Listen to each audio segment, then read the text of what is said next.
श्री शिवाय नमस्तुभ्यम। हम सबको पता है कि आज है 8 सितंबर यानी कि सोमवार का बहुत ही विशेष सा दिन। एक तो पितृपक्ष चल रहा है, ऊपर से महादेव का दिन है, तो इसीलिए आज के इस दिन पे पितृ के देवता में एक और नाम आता है जिनका नाम है सोमप। और पूज्य गुरु जी ने सोमप पितृ के बारे में बहुत बार अपनी कथाओं में बता रखा है। इसीलिए आज इस सोमवार के पितृपक्ष के दिन सोमप पितृ वाला दीपक आज हम अपने घर पे लगाएंगे, जिससे हमारे घर में कभी भी पितृदोष ना लगे, हमारी फैमिली में, परिवार में खुशियाँ बरकरार रहें। ठीक है ना। बहुत स्पेशल सी वीडियो है, बहुत ही प्यारा सा उपाय है, बहुत ही ध्यान से सुनिएगा जिससे चीज़ें आपको अच्छे से क्लियर हो पाएँ। स्क्रीन पर आप लोग को एक दीपक दिखाई दे रहा है ना।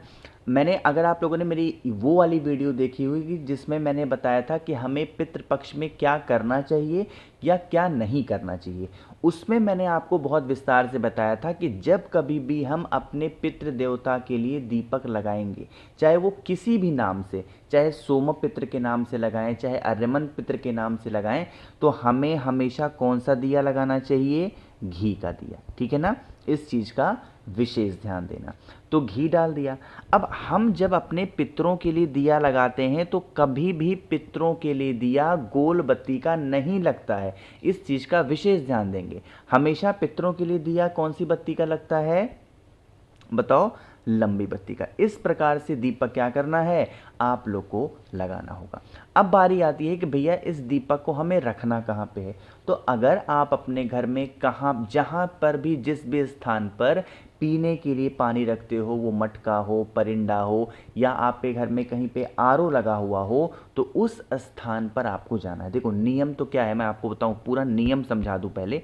देखो, इस उपाय का नियम ये कहता है कि हमें यह दिया हमेशा कहाँ लगाना चाहिए? किसी भी नदी के पास में, तालाब के पास में, सरोवर हो, कुआं हो, बावड़ी हो। लेकिन अब ये चीज़ें आज के टाइम पे पॉसिबल नहीं है कि आप हर बार किसी नदी, तालाब, कुआं, बावड़ी पे जा कर के दिया लगाओ। ठीक है ना। वो पॉसिबल नहीं है। तो क्या करना है, जहाँ पर आप अपने घर में पीने के लिए पानी लेते हो, मैक्सिमम घरों में आरओ लगा है, इसीलिए कह रहा हूँ वहाँ पे जाओ। ठीक। हमेशा जब भी पितरों के लिए दिया लगाते हैं तो दीपक के नीचे क्या रखा जाता है? चावल के दाने। तो क्या करना है, थोड़ा सा चावल का दाना आप लोग को दीपक के नीचे रख देना है। ठीक। अब बारी आती है इस दीपक को जलाने की। जब आप इस दीपक को प्रज्वलित करोगे, जलाओगे, तो किसका ध्यान करेंगे? सोमप पितृ का स्मरण करते हुए इस दीपक को प्रज्वलित करना है। अब जब दीपक हम किसी भी पितृ देवता के नाम से प्रज्वलित करते हैं तो हमको पता है क्या करना होता है। ये दिया हमेशा, इस बत्ती का मुख साउथ डायरेक्शन ही होना चाहिए। आपका मुख साउथ डायरेक्शन हो उससे मतलब नहीं है, लेकिन जो बत्ती आपने लगाई है ना, उस बत्ती की दिशा साउथ डायरेक्शन होनी चाहिए। जलते हुए दीपक के अंदर अपने परिवार का नाम और गोत्र बोल करके, सोमप पितृ का स्मरण करके, एक चुटकी काला तिल जलते हुए दीपक के अंदर अगर आप डालते हो तो इससे हमारे पितृ जो होते हैं वो बहुत खुश होते हैं और कभी भी हमारे घर परिवार से हमारे पितृ नाराज नहीं होते हैं। तो आज के दिन आप सभी लोगों को इस दिए को अपने घर पे ज़रूर से ज़रूर लगाना होगा। ठीक है ना। चलो आगे बढ़ते हैं। सोमप पितृ के नाम से करने वाले एक और स्पेशल से उपाय की, जिसकी बातें हम लोगों ने बहुत बार पिछले वर्ष अपने पितृपक्ष के उपायों में कर रखी थी, उसी की बात कर रहे हैं। देखो, अगर मैं दोबारा बता रहा हूँ, अगर आपने मेरी पिछली वीडियोस देखी होंगी, मैंने बताया था कि पितृदोष के क्या लक्षण होते हैं। अगर घर में बीमारियां हैं और ठीक नहीं हो पा रही हैं, बार बार दवा खाने से, पितृदोष है। घर में कमाई कम है, खर्चे ज़्यादा हैं, तो पितृदोष है। घर में हर बात को लेके लड़ाई होती है, तो पितृदोष है। ये सब बहुत सारे ऐसे सिम्टम्स कह सकते हो एक अपनी आम बोलचाल की भाषा में। तो ये सारे क्या होते हैं? पितृदोष के लक्षण। अब इन्हीं लक्षण को दूर करने के लिए हम लोगों को इस प्रकार से चावल के दाने को लेना। ठीक है ना। कितने, गिनती वगैरह करने की कोई आवश्यकता नहीं है, कोई ज़रूरत नहीं है, बट हाँ, एक चुटकी आप लोग को चावल का दाना लेना। तांबे का लोटा आज के दिन लेना अनिवार्य होगा, इसलिए इस बात को ध्यान से सुनिएगा। जो तांबे का लोटा इस्तेमाल कर रहे हो उसके अंदर जल भरेंगे। जल के अंदर कभी भी पितृपक्ष का कोई भी उपाय करो। आज इस नियम को समझ लो। एक और, जब कभी भी पितृपक्ष के दौरान कोई सा भी उपाय करो तो जल के अंदर गंगा जल ज़रूर डालो। इसका प्रभाव बहुत ज़्यादा होता है ना। क्या कर दिया? गंगा जल डाल दिया। गंगा जल के ही अंदर जो मैंने आपको चावल का दाना दिखाया उस चावल के दाने को डाल दो। ठीक। दूसरा काम क्या करना है, अब आप इस कलश को उठाओ, आपके घर में दोबारा से जहाँ पर भी पीने के लिए पानी हो उस स्थान पर उस कलश को लेकर के जाओ और वहाँ पर रख दो। ठीक है ना। थोड़ी देर तक, ज़्यादा नहीं, 5, 10, 15 मिनट तक वहाँ पर रखा रहने दो। 15 से 20 मिनट के बाद में फिर जाओ और आप इस कलश को उठाओ और उठाते ही समय आपको क्षमा याचना करनी है। प्रार्थना करने की बातें कई बार बता चुका हूँ, दोबारा रिपीट कर रहा हूँ। देखो कैसे करोगे। हे पितृदेवता, हम नादान हैं, हम नासमझ हैं, हमें किसी भी प्रकार से पूजा पाठ करने का ढंग नहीं है। हमसे जाने अनजाने में, आपको खुश करने में जो भी गलतियां हुई हों, जो भी त्रुटियां हुई हों, हमें नादान समझ के क्षमा करें। ऐसे क्षमा याचना करिएगा इस कलश को लेकर के। और फिर आप इस कलश को उठाना, अपने पूरे घर में जितने भी रूम्स हों, 1, 2, 3, 4 जितने भी हों, बस वॉशरूम में मत जाना, बाकी पूरे घर में घूम करके महादेव के शिवलिंग के पास जाना और जा कर के खड़े होना। देखो, जब कभी भी पितृदोष को ख़त्म करना होता है, महादेव का एक रूप है जो कि कई बार गुरुजी ने बता रखा है। क्या नाम है? कुंदकेश्वर महादेव। दोबारा समझ लो, क्या नाम है? कुंदकेश्वर महादेव के नाम से आप लोगों को उस जल को महादेव के शिवलिंग के ऊपर चढ़ाना है। इस उपाय को अगर आप पितृपक्ष के दौरान खासकर सोमवार के दिन करते हैं तो महादेव की कृपा तो बनी रहती है, और अगर महादेव की कृपा है तो कभी भी घर में पितृदोष आपके नहीं लग सकता है ना। तो पितृदोष को दूर करने का ये बहुत स्पेशल उपाय मैंने आपको बताया है।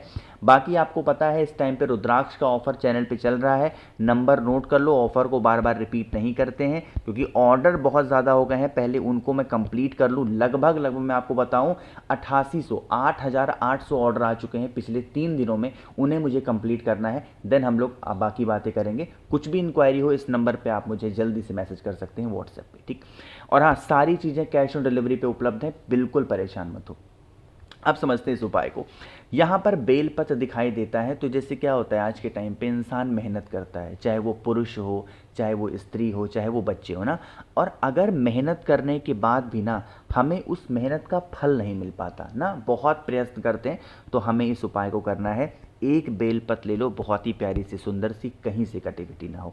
अब जब हमारी इच्छा अधूरी रह जाती है तो उस टाइम पे पितृपक्ष के दौरान पे इत्र का इस्तेमाल करना चाहिए। ठीक है ना। तो थोड़ा सा इत्र लीजिएगा। इत्र लेने के बाद में तांबे का लोटा लीजिएगा, उसके अंदर जल भरिएगा। जल के अंदर आपको गंगा जल डालना है, जैसे मैंने डाल दिया। ठीक है ना, डाल देना। और फिर आपको पहुंचना है महादेव के शिवलिंग के पास में। अच्छा, आपको पता है महादेव के शिवलिंग के पास में भी हमारे पितरों का वास होता है। ये चीज़ें मैंने आपको बताई हैं। कहाँ पे होता है? जैसे जब जल चढ़ाओगे ना तो यही जल बहता बहता बहता जलाधारी से नीचे गिरेगा, और यही स्थान होता है किसका? हमारे पितरों का। तो सबसे पहला काम क्या करना है, आप लोगों के पास में जो बेलपत्र हो उस बेलपत्र को नीचे रख दो, सोमप पित्र का ध्यान करके। किसका ध्यान करोगे? सोमप पित्र का स्मरण करते हुए बेलपत्र को नीचे रखेंगे। जो आपके पास में इत्र है उस इत्र को महादेव की शिवलिंग के ऊपर डाल करके और फिर 1 लोटा जल अगर आप चढ़ाते हो तो इससे आपकी वो सारी मनोकामना पूरी होती है जिसके लिए आप प्रयत्न करते हो, जिसके लिए आप प्रयास करते हो। इस उपाय को तो ज़रूर करके देखिए, बहुत स्पेशल है। आखिरी उपाय की बातें हम लोग कर रहे हैं जो कि हमारा चौथा उपाय है। बहुत ही ज़्यादा इंपॉर्टेंट उपाय है, लेकिन कैसे करने हैं क्या बताऊँगा। सबसे पहले जल्दी से करिए वीडियो को लाइक। जिसने अभी तक चैनल को सब्सक्राइब नहीं किया, मेरी आवाज़ आप पहली बार सुन रहे हैं, चैनल को ज़रूर सब्सक्राइब करेंगे, ठीक है ना। अगर पितृदोष की वजह से आपके घर में दो प्रॉब्लम है, एक तो धन नहीं आता और दूसरा घर में बीमारी है, तो आप इस उपाय को करेंगे। इस पितृपक्ष के सोमवार के दिन थोड़ा सा लीजिएगा पीला चंदन, ठीक। पीले चंदन के साथ में बेलपत्र ले लो।